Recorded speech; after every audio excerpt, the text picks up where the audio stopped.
यानी कि 40 रुपए के पेट्रोल पे 60 रुपए टैक्स तो हम दे ही रहे हैं। मजाक चल रहा है यार। दुनिया भर में फ्यूल के दाम घटने के बाद भी भारत में लगातार क्यों बढ़ रहे हैं पेट्रोल और डीजल के दाम? क्यों सरकार पेट्रोल और डीजल को जीएसटी के अंदर लाने को तैयार नहीं है? क्या यह पॉसिबल है कि जो पेट्रोल आप खरीद रहे हैं वो आपको आधे दाम पर मिल सके? क्या आपको पता है कि पेट्रोल और डीजल के दाम तय कौन करता है? इन सारे सवालों के जवाब को समझने के लिए आपको सबसे पहले यह समझना पड़ेगा कि आखिर पेट्रोल और डीजल के दाम तय कौन करता है। बात एक एग्जांपल से शुरू करते हैं। मान लीजिए कि भारत ईरान से पेट्रोल खरीदता है, यानी कि भारत की ऑयल मार्केटिंग कंपनीज, जिन्हें हम ओएमसीज कहते हैं, वो ईरान से शिप की मदद से पेट्रोल भारत लेकर आती हैं।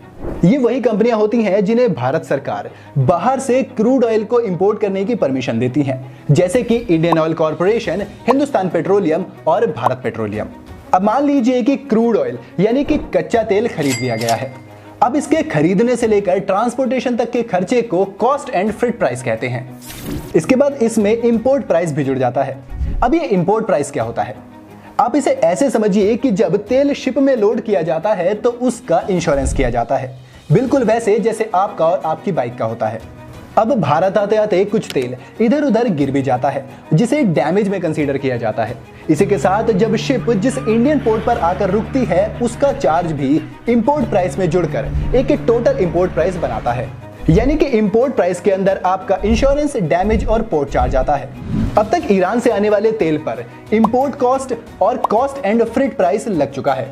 इसके बाद ओएमसीज इस क्रूड ऑयल को रिफाइन होने के लिए रिफाइनरी भेजती हैं, जहां इस पर रिफाइनरी चार्ज लगाया जाता है।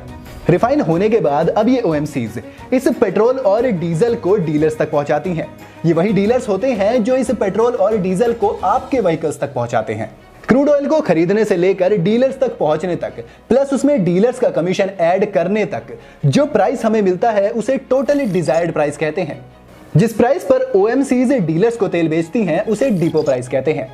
अब इसे डिपो प्राइस में डीलर्स अपना कमीशन भी ऐड कर लेते हैं, जो कि इस वक्त करीब 3-3.5 रुपए प्रति लीटर के करीब है। अब यहां पर आपको एक इंटरेस्टिंग लेकिन दुखी कर देने वाली बात बताते हैं।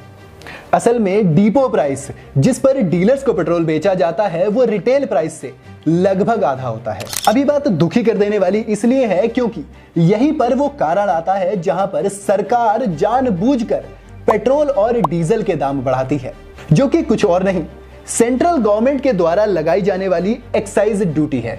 अक्टूबर 2021 की एक रिपोर्ट की माने तो सरकार पेट्रोल पर 31% और डीजल पर 34% एक्साइज ड्यूटी ले रही थी। यानी अगर हम ये मान लें कि आज पेट्रोल के दाम 100 रुपए हैं, तो उसमें से केंद्र सरकार लगभग 35 रुपए हमसे एक्साइज ड्यूटी के रूप में ले रही है। ये तो रही सेंट्रल गवर्नमेंट की बात। अब आते हैं स्टेट गवर्नमेंट यानी कि राज्य सरकारों पर, जो सेंट्रल गवर्नमेंट की एक्साइज ड्यूटी से अलग वैट यानी कि सेल्स टैक्स लगाती हैं। ये वैट हर राज्य में अलग अलग होता है और यही वजह है कि हर राज्य में पेट्रोल और डीजल के दाम अलग अलग होते हैं। 2021 की उसी रिपोर्ट की माने तो राज्य सरकार ऑन एन एवरेज वैट लगभग 25% के आसपास ले रही हैं। यानी कि अगर पेट्रोल की कीमत 100 रुपए है तो उसमें से 35 रुपए केंद्र सरकार और राज्य सरकार 25 रुपए लेती है। और अगर दोनों को हम जोड़ दें तो करीब 60 रुपए हम टैक्स ही पेट्रोल पर दे रहे हैं। यानी कि 40 रुपए के पेट्रोल पे 60 रुपए टैक्स तो हम दे ही रहे हैं। मजाक चल रहा है यार। इतने टैक्स के लिए जब सरकार से पूछा गया कि वो एक्साइज ड्यूटी क्यों बढ़ा रही है, तो उनका जवाब था इंफ्रास्ट्रक्चर। यानी अगर आप 1 लीटर तेल भरवाते हैं तो सरकार आपसे 60 रुपए सड़क बनाने के लिए ले रही है। अब यहां पर आपको एक और इंटरेस्टिंग लेकिन दुखी कर देने वाली बात बताते हैं। 2014 से 2017 तक कच्चे तेल के दामों में इंटरनेशनल मार्केट में भारी गिरावट आई, और ये भारी गिरावट भी कोई 1 या 2 रुपए वाली नहीं थी, बल्कि क्रूड ऑयल के दाम $110 प्रति बैरल से $25 प्रति बैरल हो गए थे।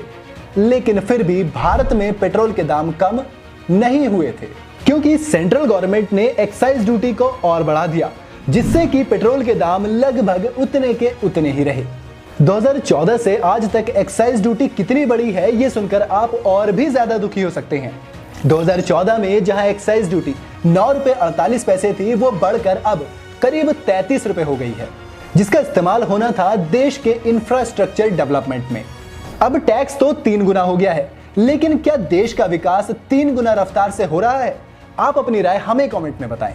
इसके अलावा सरकार पेट्रोल और डीजल को जीएसटी के अंदर क्यों नहीं ला रही है, ये भी एक बड़ा मुद्दा है। क्योंकि जब देश में हर एक चीज के लिए एक टैक्स देने का सिस्टम है तो फिर पेट्रोल और डीजल पर क्यों नहीं? अब इस सवाल का जवाब तो सरकार ही देगी। लेकिन अगर पेट्रोल और डीजल जीएसटी के अंदर आ जाते हैं तो हमारे लिए पेट्रोल 25 से 30% तक सस्ता हो जाएगा।